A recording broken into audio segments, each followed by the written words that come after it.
And yeah, easy. There be enough of. But seriously, you've done it. Congratulations also to your nomination for the TGMS. And, Thank you. How are you doing it? 26 years.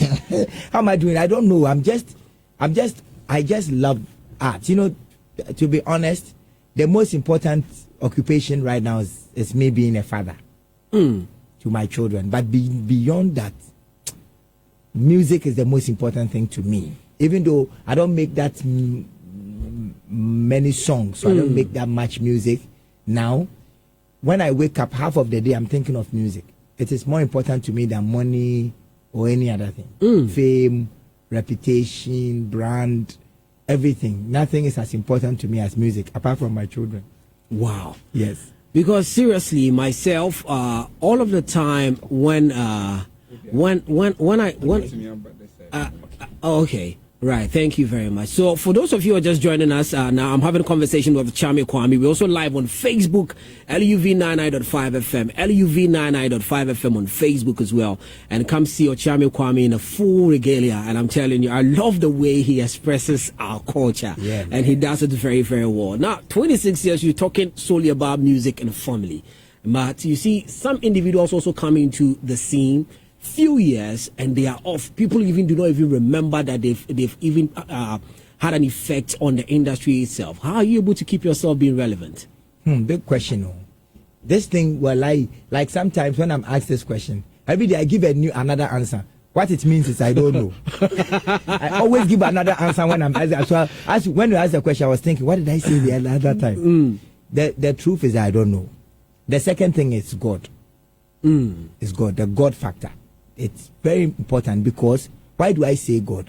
Because I am what I am, not because of any that I know how to rap better than someone or I'm gifted. Charley, there are more gifted people, there are more handsome people, more good looking, richer people from better families who couldn't make it. They just wanted to sing. It didn't happen. Some are dead. So God first. Because one of the key reasons why I'm able to express myself the way I do is because of my parents, my mother and my father. But I didn't choose them. God chose them to give birth to me. True. And they allowed me to express myself as an artist, and they trained me to be what I am. So everything that I am, 30% of it is because of my parents, which I didn't choose. It's also because I grew up in Kumasi. Yes. I was born at Ashtown. I grew up at Fancy. I knew you were never going to say this or answer this one without letting the Kumasi factor come in. Why? Because when a flower is not blossoming, we look at why. The first most important thing is the soil. If it's getting the right amount of water and sunlight, then soil, fertilize and go. Which means a person's environment shapes how well they blossom. Okay. And Kumasi is my environment. For my formative years, everything from kindergarten to KNUST to university, everything Kumasi. And therefore, if I have become what I have become, and I'm not even BSing, I cannot take away my environment, geographical environment, my family, responsible for raising me and letting me have the psyche. Sure. And then my talent, which is also God. You know, the God-given talent, the ability to be able to write poems, to write like this, and the ability to deliver it. And then my voice texture. Because as a rapper, you need a certain voice texture to deliver your lines for people to feel what you are saying. True. You know, so for me to be able to do this over these years, it means my voice is not that annoying when I'm rapping. True. You know, another God factor. Then management. So people that I work with, Mr. Bones, I called Mr. Bones last night around 1 in the morning. And then he made this happen. Mr. Bones, dear.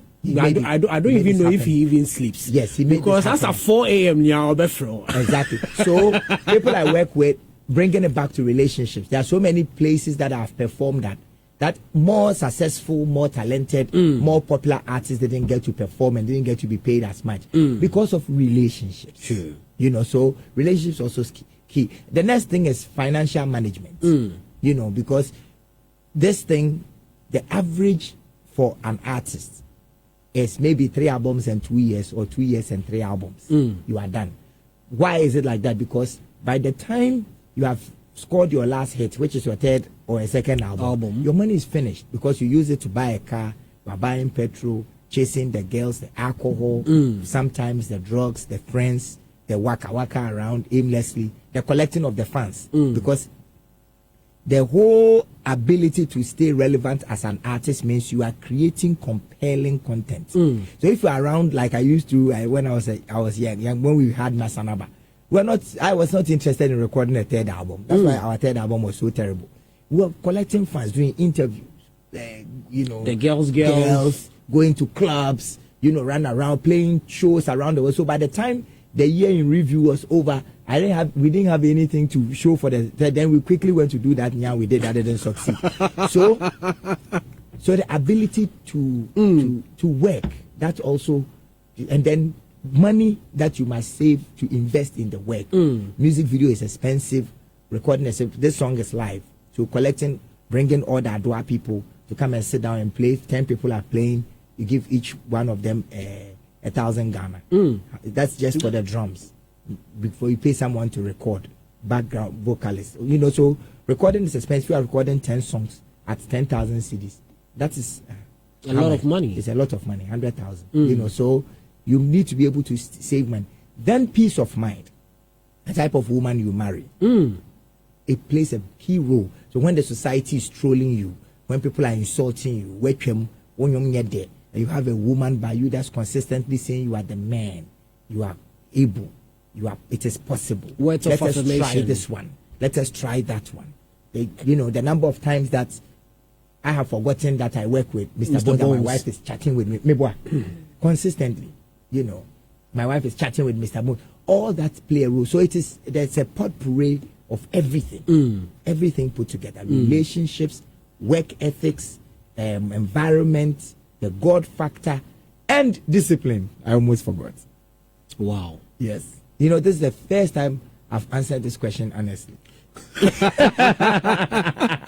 With all of the ones that you've been asked, you don't add discipline. Because not just this way. I just say what comes into my head. But this one, I've really looked at it. You've broken it down and given us the exact. Now, in your submission, you did mention when you have the money, the fame, the girls, the alcohol, and the drugs. Now, it brings me to that very conversation where I'd want to find out creatives and drugs. You see, there's this knowledge out there that if you are a creative individual, in order for you to have a very, to amplify your creativity, there should be that very drug factor to amplify that very creativity. And you even mentioning in your submission, did say that there could be a little bit of a truth in there. No. There's no truth. Let me state it emphatically. There's no truth that drugs can let you create more. But it is true that drugs can lower your inhibitions and therefore make you perform better. That one is true. It cannot assist you to create. Creativity needs your whole brain. It needs your frontal cortex and everything. And once you take alcohol or you take drugs, you have dulled it. So you have actually made your neurons inactive. You are not going to create. You are going to copy something someone has done. Okay. But what drugs does for an artist, when you are going on stage, if you take a shot of alcohol or you smoke something or you sniff something, you lower your inhibitions. That's why in our local parlance, apete can be chewasi, which means if you drink it, you can even go to nipa offering to go and express yourself. True. And once your inhibitions are lowered, you are sort of able to deliver at a certain energetic dimension that people are because when it ferry, but that is the trick that the industry uses to get small girls and small boys in their 18 years to say, hey, ferry on, take this one. And then there are different types of personalities. There's the phlegmatic, there's the melancholic, there's the sanguine, the sanguine compulsive. For a phlegmatic or a melancholic person, that person is already inward. They want to stay home. They don't want too many people around them. They don't want to share their space. So if such a person gets talent, for example, my daughter has talent. My daughter has a beautiful voice. But I'm afraid that she'll become an artist because she's not a social animal like myself and my son. So if she becomes an artist and she's about to go on stage and the manager wants them to make the money and say, so energy, the manager will find something for her to drink. And if she also wants to be there, then she will take it, go and kill it. Then now she becomes dependent on that particular substance until it kills her. Yes. And that is a massive education over there, because there was that knowledge people be thinking, and just as you said, and you said it right, people use that advantage pin on innocent young girls and boys. Yes. Exactly, to get them to do exactly what they do. Now, one another question I would love to ask you is, you find yourself in so many things. So sometimes I kind of be thinking, so where exactly is Okyeame Kwame's mind? Because you are all over the place doing a whole lot of stuff. Yes. Now, in your submission earlier, you did say that music is actually the thing that you focused on. Yes. But when you ask me frankly, I'm seeing Okyeame Kwame on various stages, not specifically there because of music, but because of something else. Climate change, talking about love. What exactly is Okyeame Kwame's mind? My mind at this age is just love. I mean, everything that puts love in the world, I am a part of it. And I say this, when I say love, I mean things that bring compassion, things that bring kindness, things that bring development, things that lowers anger, that destroys wars. You know, I am interested in creating a community of younger people who are more passionate than we are, who are more honest than we are, who are less corrupt than we are. And that love that I want to see in the world, I realize that it is not in the world because it is inside of me. So everything that brings love into the world, education reforms, anti-drug use, parenting, mental freedom, whatever, everything that brings love, I want to use my platforms and my voice to articulate it, so that the millions of people who follow me can benefit of it. So I am with love. That's why you are going to find everything that brings love. You hear my voice. You hear the voice in there. Yes. Nice one. And also, let me bring you back to music. You are one of the individuals that believe in our culture everywhere. Now, for some time, I even was thinking that there's going to be a point whereby I would see Okyeame Kwame either rocking something different from our, but then even when you're rocking the suit, it is sold in our Ghanaian cloth and our African clothes, and have those symbols and stuff like that. So then it means that you're someone so much embedded in our culture and stuff like that. Now let me bring it to Hiplife. In your own opinion, that is what everyone thinks is our genuine sound. Do you think his Hiplife is dead? I don't think it's dead. I think it's the sick. That's one of the reasons why I never pass, because I am the doctor. I'm healing it. But that's on the serious note, I think that Hiplife is sick. I think that it suffers what a lot of businesses suffer. You see, it is very difficult to find transgenerational businesses here in Ghana. A business that is set up 100 years ago, and 200 years later, like Coca-Cola, that business still runs. You know, it is sort of a case, and I don't mean this in a spiritual sense. I mean this in a business sense, that the way we do business in Ghana lacks the ability for continuity. Okay. So when we were successful Hiplife artists, we didn't create the culture for more younger people like Paluta, Flo Kingston, and all those people to want to say that they are Hiplife artists. Because when the distribution of music shifted from selling CDs and selling cassettes to digital and putting it on digital stores, we didn't push for us to have our own digital store, which was global. Okay. And the digital stores that came up, that emerged, Amazon, iTunes, Spotify, there's no place to put a Hiplife there. Not even Hilife is not there. So if you are a young person and you make music and you call it Hiplife, where are you going to sell it? Okay. Because once you go on Amazon or Spotify, you are going to get Afrobeat, you are going to get Afro pop, you are going to get alternative music, maybe African music. There's no Hiplife. So if you go and you put your music online on an online shop and you label it Hiplife, people who are looking for Hiplife will not find it because there's no Hiplife. Okay. You must either call it hip hop if it's rap, or call it Afrobeat if it has singing in it. And this is the key reason why young people do not want to make music and call it Hiplife. They rather call it hip hop because they can find a place to put hip hop. And once they say, that's the first reason, marketing and distributing wise, and then also the size of hip hop. So the competition here is Afrobeat and hip hop.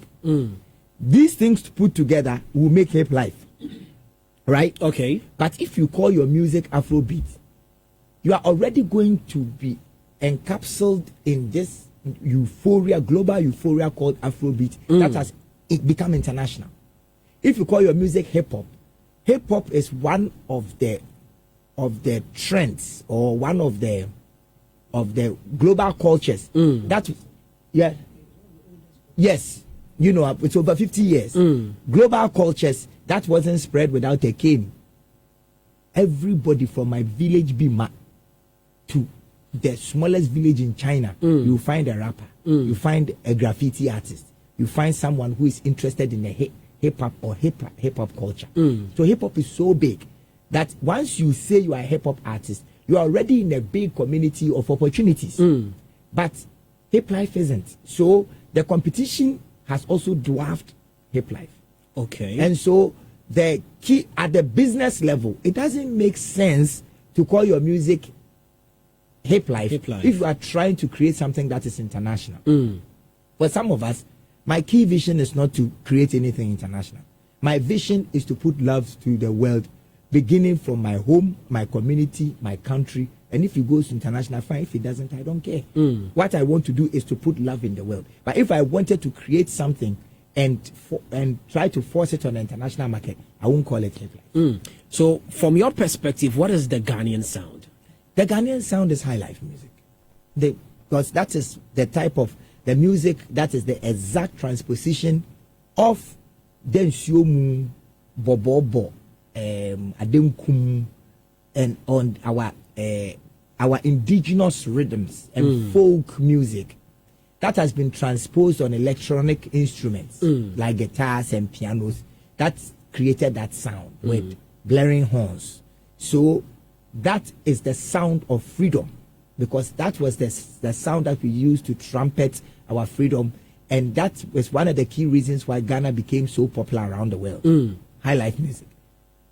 That is the Ghanaian sound, and therefore, if high life music is the Ghanaian sound, then the rap version of that is also Ghanaian, which is Hiplife.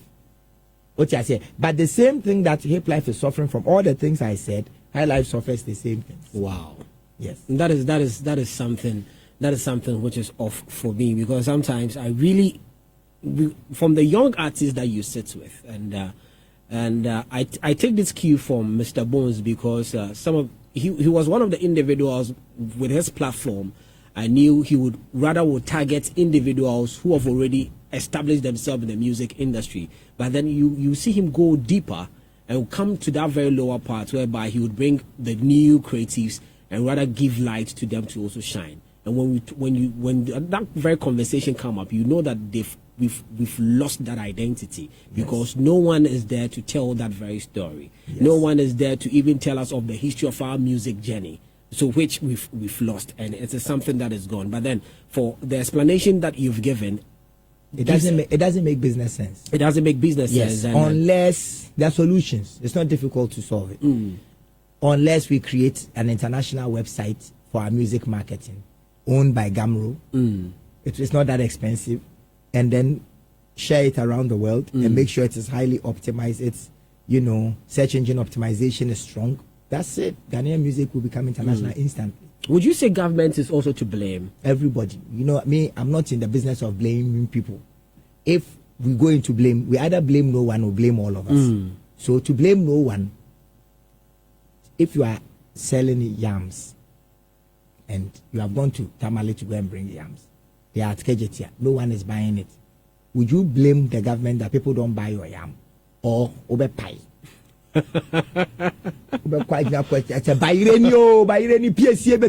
Exactly. So it begins with us. It begins with us, the artists. Our glass ceiling is too near to our heads. We want so little. Once we've made a song a hit, it's in the charts, then we get one award, we are happy.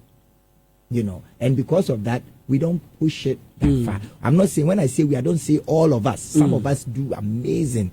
Look at what MDK just went to do UK, look what Sack has done, what Kwame Eugene, Kiddy, King Promise, these young acts who have come after us, they are doing much, much, much better by telling the Ghanaian story through the music than we did. And it's amazing. So I'm hopeful that we will do more. Are you politically inclined? Of course. I am political. Aristotle says there's no such person as I say everyone is a political animal. That's what Aristotle said. So why then? Because not long ago, in Baomia's manifesto, your name was in there. Yes. So if you're someone who is politically inclined, why then did you opt for your name to be taken out? Maybe I want to start my own political party. Maybe. No, but that is not the reason. The reason is that I work with a lot of international organizations, and I have signed contracts because of what we are doing. Okay. That I will not be seen with party A or party B. Okay. So for my name to come in that thing means that I was aligned to that party. It was going to affect my school fees for my children. Therefore, I told them that if it's my ideas that you want, I'm happy to give the ideas without my face. But they didn't listen, and they went ahead to publish it. That's why I said that I am not going to be a part of it. But was the agenda to throw support behind a certain political party, or just that you being part of a board would actually enhance creativity in a country? Oh, I think me being part of, I've worked this thing for 27 years, 26 years, honestly. I've done a master's degree. I've done music at the university level. I've done a master's degree in marketing and branding. I think that if you are getting 20 people from our industry to sit down and plan, to share best practices, I think I should be one of them. However, the idea that the way the thing was positioned, it was going to position me as a party member. Okay. That I disagree. Okay. Yes. So, but I am happy to, it was a really big honor that I get called by the VP's team to come and share my ideas. It's one of the most important phone calls that I have received. But I wanted to share my ideas as a non-partisan participant. A person. That is nice. Now, for the field you find yourself as a general, the one that you are noted for is one that people believe that beefs do work. Do you believe in beefs? I'm vegetarian. Oh God!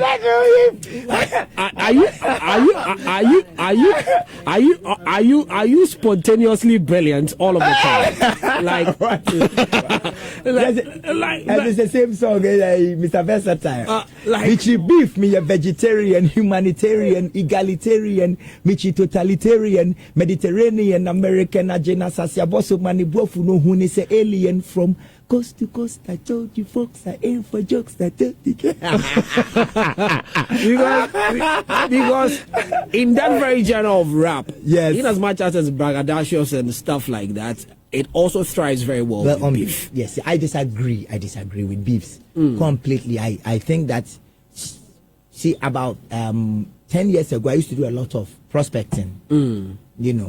Now I don't hear it as much because I don't make that much music. And when I go out to maybe companies, I'm going to prospect for something. We are looking for money to build we are raising money for maybe the Paralympics team to be able to go to Olympics. We are trying to build a museum or something. When we go looking for the money, for the first 30 minutes, I don't know, I'm open to Kwasa.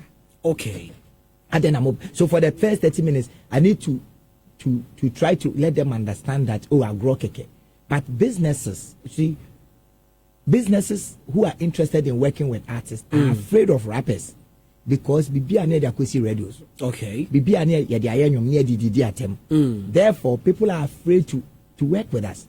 And so, if I am making a song to insult strongman, and then I go to a place trying to get sponsorship for my end of year event, and the person who is going to give the money is a strongman fan, I've already shot myself in the foot. Beyond that, it is not love. Where the world has gotten to, in this era of information, people should not insult people because the internet gives receipts. So then one day you are going to be hitting 50, you are about to be my age, you have children, teenage children, all of a sudden you remember that you are supposed to share love, and the internet will bring receipt. Didn't you say this? Didn't you say that? And it will affect something that you are going to do.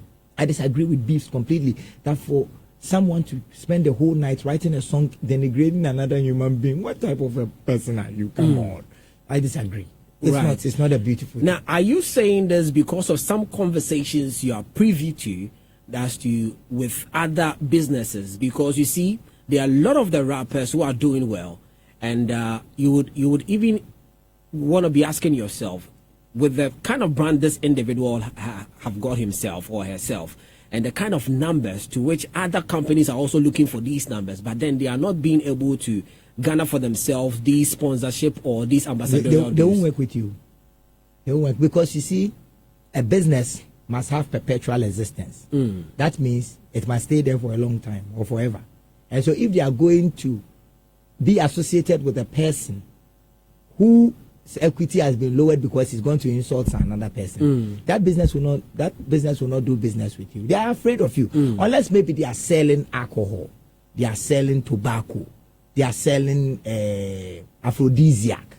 But if that business is selling can-do, selling integrity, selling morality, that business will never do a business with an artist that is consistently insulting other people. Yes, and that's what a beef is. A beef is making a song to insult another person, making a song, writing 3 bars of 16, and going to a studio, paying 5,000, recording it, paying people to publish it, only to insult one man. Abba. Now, for all of the things that you've said, it actually takes me way back. What is the issue between yourself and Guru? I don't know. There's no issue. There's zero issue. What is the issue? What seems to be the issue? Because for you, Guru released a song and it features Obrafo. Obrafo released a song featuring Guru. Obrafo released a song featuring, thanks for the correction, featuring Guru, and it was basically some of the things that he did say in the song were targeted to you. Therefore, amounting to it that people thinking that yourself and Guru have an issue. Is there a beef between yourself and Does it make sense that I come and stand outside here and I'm insulting you and you don't mind me? How do we have beef? The fact that you don't mind me means you are peaceful. So if another person does a song to insult, 15 years ago, Abba, 15 years ago, and then I still hold on to it, and because of that I don't like Obrafo, because of that I don't like Guru, and why would I do that? I have no beef. I'm vegetarian. I have no, in this life that I live, there's not a single person in this world that I hate. In fact, there's not a single thing I hate in this world. So my spectrum is, I start at like and go to love. I'm not between hate and love. I'm between like and love. So it's all love for Guru. I love Guru. A long time ago, he came to my office, and then he came to apologize that the thing he did, I said, I understand. I didn't really hold it against you. I love Guru. I don't think that I've not seen him in a long time. Whenever I see Obrafo, it's all love. The last time I saw Obrafo, maybe 2 years ago, I went to sit in his car. We had an amazing chat. Why would I have beef? So what was the conversation when you heard that song? Which one? The Obrafo Guru song. Oh, Obrafo was my friend. Sort of. Whenever I go to Accra. Was your friend? Yes, when I go, because I don't interact with him that much. We are all old. You are using was. Yes, he was. Then it means he is no more your friend. Oh wait, I told that 2 years. I saw him 2 years ago. We had an amazing conversation. Yes, when I see him, it's all love. But there are so many people that I see and it's all love. But you like that. Now we are laughing, but I've not spoken to you in a long time. In a long time, that true. Kind of relationship. And I heard a song. I was kind of shocked because we had spoken 4 days prior to the song. And then, they did what they did. And you see, life doesn't happen your way. You have no control over the way life is happening. Not even your wife or children. So when life happens, it has happened.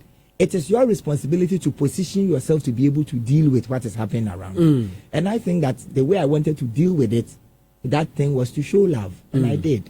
I not once went to the studio. I never insulted them. No, that's not. That's not how I roll. That's not who I am. Yeah. Prior to that song being released, were there plans that yourself or Bradford would do a song together, or you and Guru would have a song together? Oh, no. I had met Guru in Okyeame Kofi's house, studio, and then Okyeame Kofi told me, look at this boy, he's going to hit. And then I heard his rap, and he was really dope. That's it. We never spoke about making music together, but I had already recorded on Bradford's Opabene. Bradford's execution diary. Okay. Where there's a version that he sang the chorus. Yes. And I also did a song with him at Roro's place a long time ago, but he didn't publish it. Yes. He didn't. It was a long time ago. Way before all of this. In your conversation about Hiplife and Hilife itself, then it brings me to that very agenda as to, it has gotten to a point whereby these new crop of artists should revisit those archives and also sample some of these songs. But in our case, people sample other songs and we are talking about stealing someone's song. Because we don't understand. See, and that's also the digitization of the whole process makes it a problem. First, if you like Woso, you go to KJT and buy a CD. And once you buy the CD, the song says Woso, written by Okyeame Kwame, featuring Richie, produced by Richie, with samples of Ejako Nimos, Mr. Ujem Fiti. Now there's no way to find out. So unless I speak about it like this and a blogger publishes it, you can't find out whether I sought to clear the sample before I took it, or I took it by force, hoping that the owner doesn't know that I have done it. You know, so a lot of the samples that people take, they are cleared samples. And if a person has cleared samples and already gone into sharing revenue, how has he stolen it? You know, it's just understanding and communication. The industry has a lot of work to do. Maybe one day when my hands are free, I will come and do some for the industry. So in your case, sampling is not a bad thing. It's an amazing thing. The whole idea of hip hop was built on sampling. See, don't forget that when hip hop artists started emerging, Run DMC, and they didn't have money to go to Quincy Jones to produce a song for $200,000. So they took LPs, and whenever when they play classic songs, and whenever I go to the dance break, they will loop the dance version. Okay. So the DJ will loop the dance version to extend the amount of period in the song where no one is singing or talking, so that the MC, who is the rapper, can toast more on it. That's how rap music came. So the DJs will sample these songs from Barry White and Michael Jackson, and that's what almost all the top hip hop songs were sampled. That's why when rap music started in Ghana, almost everything was sampling. The Okyeame songs, Lord Kenya songs, all of them were samples. You know, so that was how rap music came about. And sampling is a very integral part of rap. Completely. So when a person samples another person's song, for you that who has been sampled, you are supposed to be on it, especially if they pay you.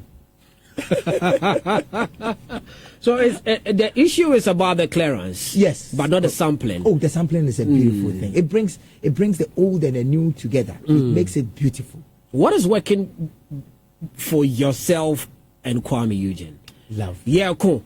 Yes. Amazing song. Now you bring this one. Yes. No competition. Love. How did it actually happen? So I had gone to town. I was tired. I think I was. I saw you in your joggers though. Yes. I think I was in a meeting. I'd gone to town. He called me around 8.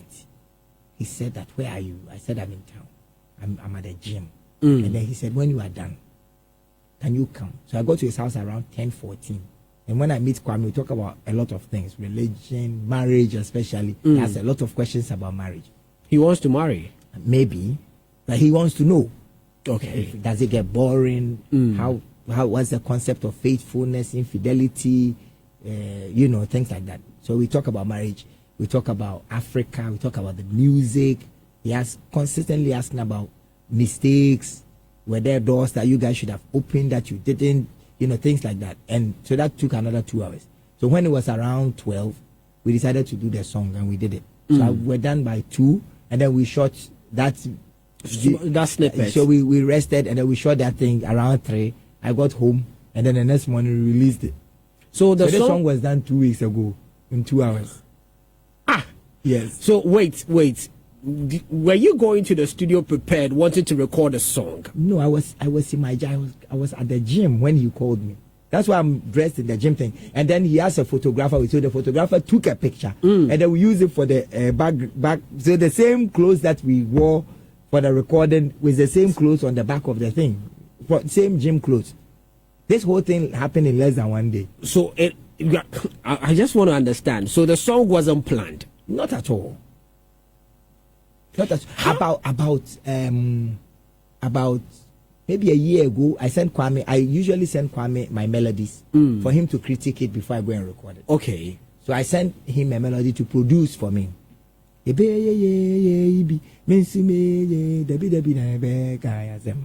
a Dwa song. So he posted it on his page and said a senior man said drill, and then people were laughing. So we had spoken about creating an Adwa song. So MOG did the recording. So when MOG recorded the Adwa thing live, sent it to him, and then he called a senior man beat in Ibiaba. That's what happened. Wow. Yeah. And that was it. That's it. This song is going to blow like an Afghan MC. Either through war or through rap. He will still blow up. Now, for those of you who do not have the idea or the genesis of this very song, No Competition, it is rolling on our Facebook page right now, LUV 99.5 FM, and you can see Kwame Eugene in his what do we call that? Is it? I don't know. I'm even wondering how he's able to do all of these things, and you guys just worked magic in the studio, and No Competition is everywhere. Everyone is jumping to. I remember seeing this video on Kwame Eugene's wall on TikTok, and the comments on there, people were forcing him immediately to release the song that very moment. I know. The snippet was released as well, and the next day you decided to release the song. Yes, because we needed, when you release a song, for you to get into the popular playlist, really good play, because now that's where music marketing is. So if you guys do the traditional stuff online, it is TikTok and playlist. Which playlist is? You need at least 3 weeks. But we have to. Senior man, the TikTok there. Na se me say me content me ano. Gina me na so say TikTok. This year before the year ends, now I'm a TikToker. So then you believe that TikTok has now become a medium to which could also propel or amplify your music? I don't believe. I know. How many of my songs became hits on TikTok? Yeah, it was a TikTok hit. Yes, there's a lot of my songs now. I think that now, you see, for an artist my age, whose demographic audience do not fall within, listens to traditional media, it is imperative or it's important that I make sure that you guys play my music. True. But to be honest, for young artists like Kwame Eugene, it is TikTok that blows their music instantly. And I'm one. Wow.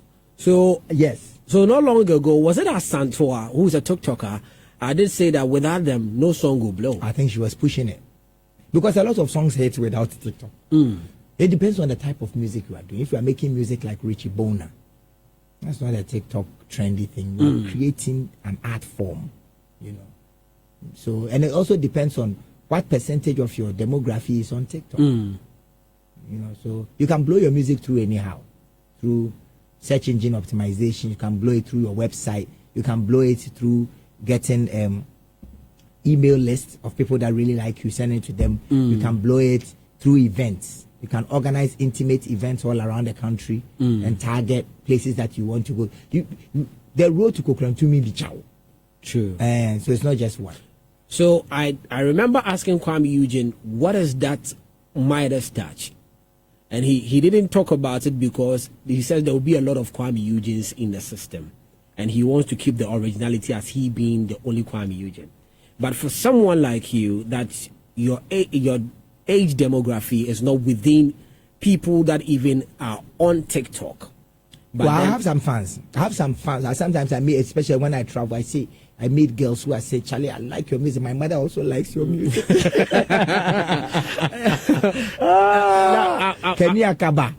I'm wanting to ask,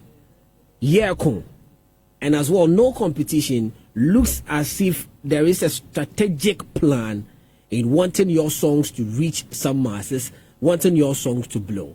What have you done as Okyeame Kwame that is working for you now that some young artists have not even realized it and are still struggling? Ooh, I wouldn't know what they have not realized, but I can tell you what is working for me. What is working for me is I let the art pass through me.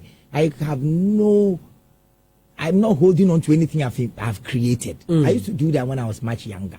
I released the song, I put it in, I am chasing the song. If it doesn't hit, then I'm depressing. Why didn't they hear this punchline? No. Now I just release the music. It's an art form. I've created an art form. I release it. If I get 10 people to like it, and like it, I'm happy. If 1 million people like it, if 10 million people, if no one likes it, I made it for myself. So what I'm doing now as an artist is create things that I am proud of. And once I'm proud of it, the universe will let a lot of people like me also become proud of it. That's it. I'm not trying to create a product. I'm not trying to force a brand on someone. I'm just doing something that I love. If you love it too, let's vibe. If you don't, go and listen to something else. Yes. Okyeame Kwame, what is your advice for young creatives? You know what my advice is all the time. Don't listen to advice. I was thinking it has changed. No, not at all. Because to be honest, there's a voice in your head already. If you have been socialized properly, there's a voice. Everyone hears two voices: the voice of evil and the voice of God. The voice of God always knows what is right for you. But sometimes the society's chattering, media, dreams, desires, competition, what other people are doing, it drowns that still voice of God. Listen to that voice. It knows what is good for you.